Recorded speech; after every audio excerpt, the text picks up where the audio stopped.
Bonjour, c'est Gabriel Oleko, j'espère que tu vas bien aujourd'hui. Je t'invite à lire avec moi Luc chapitre 10, verset 2. Il leur dit, la moisson est grande, mais il y a peu d'ouvriers. Priez donc le maître de la moisson d'envoyer des ouvriers dans sa moisson. Il y a peu d'ouvriers dans la moisson et pourtant elle est grande. La précision de Jésus est importante. Il ne dit pas qu'il n'y a pas d'affluence dans les églises ou les lieux de culte, mais il dit il y a peu d'ouvriers. C'est le cancer qui ronge peu à peu la moisson.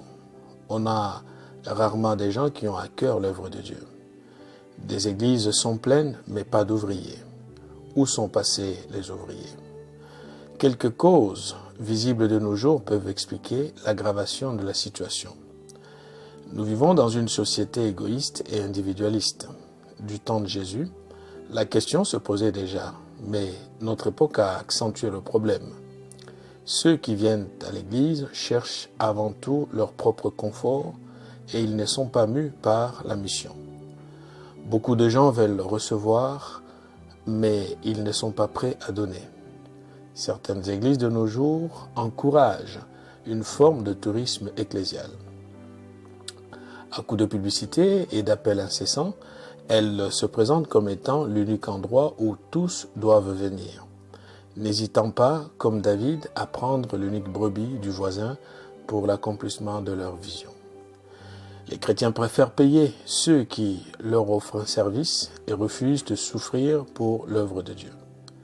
Certains n'hésitent pas à parcourir des kilomètres pour retrouver une ambiance qui répond le mieux à leurs aspirations.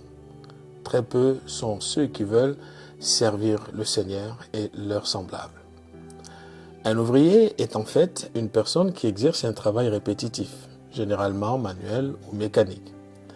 Il dépend au jour le jour de ce que lui donne son patron. Généralement, un ouvrier n'a pas un plan de carrière. La condition de l'ouvrier est souvent modeste. Je me demande pourquoi Jésus qualifie les siens d'ouvriers.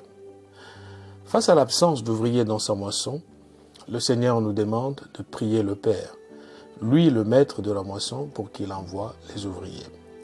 Je te demande donc de prier continuellement pour que Dieu envoie les ouvriers dans sa moisson. Prie pour les petites églises qui peinent à avoir des ouvriers. Prie pour les œuvres missionnaires.